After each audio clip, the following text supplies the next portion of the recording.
So far this year, co-op apartments reflect about 1% of the transaction volume. So not a lot of them sell. Obviously, there's not a ton in the city, but I get this question a lot, and people want to know, like, okay, well, what's the difference between a co-op versus a condo property? But then there's one other thing we have to discuss. My name's Tom Storey. I'm a real estate agent here in the city of Toronto. We have helped people buy and sell co-op properties. We're gonna give you the pros and cons of buying a co-op condo here in the city of Toronto. If you learn anything new today or just like this style of video, make sure to like it, give us a thumbs up, and subscribe to the channel. We have actually helped people recently buy and sell these types of properties as well. So if you have any specific questions, you can book a call with us in the link in the description. So first thing to get out of the way is there's confusion sometimes about condominiums versus co-ops. But then when you get into the co-op world, there's confusion again. So there's co-op apartments and then there's co-ownership. And neither of them are technically condos, okay? So let's start there first. Co-ownerships share in the legal title to the entire property, where co-ops share an interest in a corporation, which then owns the entire property. So now that we got that out of the way, we're not already very confused, what I'm going to talk about moving forward are the pros and the cons of buying a co-op property in the city of Toronto. The first pro is where they are located. They are located in some of the most prime areas of Toronto. There's very well-known co-ops in Rosedale, in the beaches, in great neighborhoods that people want to be in. And they are significantly, not just kind of, but like significantly cheaper than all the houses and other typical condos would be in those areas. That then takes me to the second pro, which is the purchase price. Like price per square foot, what you are getting for the area that you are buying in, for the size that you're getting of the unit, for everything involved, comparing it to a typical condo purchase in the same area or an area that's close, you're getting way better value. Like it's not even close. The purchase price of these properties is significantly lower. And that's typically why people that start their condo search, they'll send us co-ops to be like, what's the deal with this one? Like, why is it so cheap compared to everything else? The next pro I would talk about, you can decide how you feel about this, but I think this is a positive thing, is the community aspect of these co-ops. They're called co-ops, right? So you're trying to help one another. Now, some people may be against this, right? But I think generally, you're in a building that people are there to help each other. You're all working together for a common goal. I've seen prime examples of this. There was the co-op that used to be down the street from where I lived. And, you know, typically these buildings have older residents that have been there for a long time. And someone was having trouble on the front steps and literally like 6 people from the building rushed out and helped them. Not to say that wouldn't happen in a typical condo building, but like let's be honest with each other. Like sometimes Toronto people can be cold to each other. You're just so used to seeing tough situations, people on the street, that you kind of walk by it and move on with your day. What I've seen in these buildings is that people really do care, and that if you're going to be getting into these buildings, you have to also understand that you're becoming part of an overall community. The next pro is, hey, you don't have to deal with renters for the most part. To my understanding, most co-op buildings do not allow rentals. So you're only getting people that are buying it to live in it. And that's a good thing long term, right? Rental buildings that are 80 to 90% rented, even though they were sold to people that bought them, they were just rented them out as investments, they just don't hold up as well. It's just a fact. Like we have enough proof of it now since the condo boom started here in the city of Toronto. So if you buy in a co-op building, everybody else there is an owner, right? There is an end user. They're not a renter. And I think that's a massive pro. Which takes me to my final pro for co-op buildings, is that not anybody can just buy it and go in there and change all the rules. A buyer has to be approved, right? So there's a board approval process that's typically 14 days where they look at their credit and their financing and likely the background on that person. So it's not just like someone has money, they can buy it, they get into a building, whether or not you want to live beside them or not for whatever reason.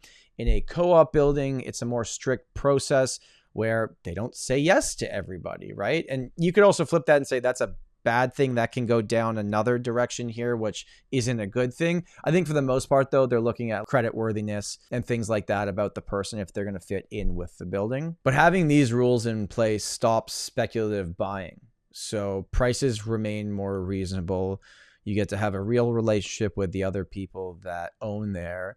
And typically, from what we've seen with these buildings, is that when people buy in them, they typically own them for a long, long time. That's why there's not a ton on the market at any given point. Let's talk about the cons of a co-op apartment here in the city of Toronto. The first one would be financing. To my knowledge, you got to put minimum 30% down. Not every bank is going to finance a co-op. A lot of the credit unions will do it, but you have to search around for financing.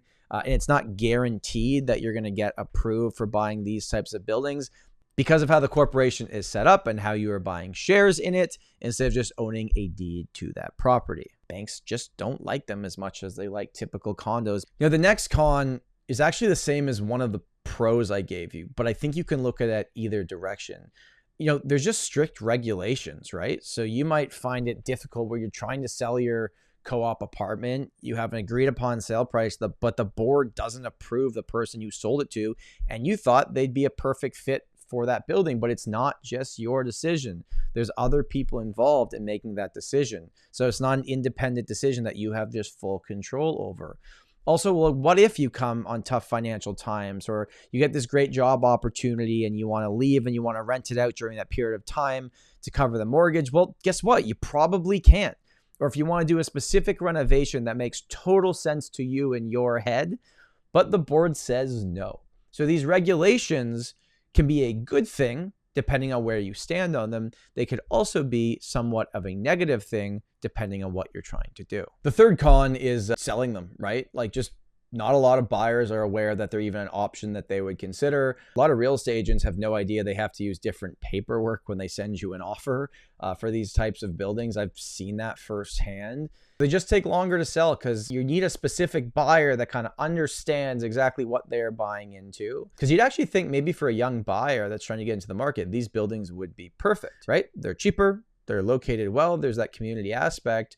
But typically, they just don't come to the market that often. But when they do come to the market, they do take a lot longer to sell because you need a specific buyer that fully understands this type of property. The number 4 con is maintenance fees. All right, let's talk about it. The maintenance fees are higher. And in fact, if you really don't know how they work, you might be shocked where you see a co-op that's like, I don't know, 700 square feet, and the maintenance fees are $1,200 a month. And you're like, what is going on here? This doesn't make any sense. One thing that you need to be aware of is that property management and taxes are included in the maintenance fee.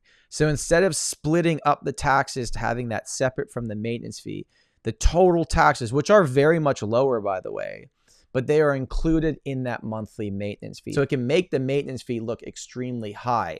So what I'd recommend, if you're interested in these buildings, you can actually get a breakdown of the total maintenance fee, exactly how much is going to every specific segment of what you're paying for.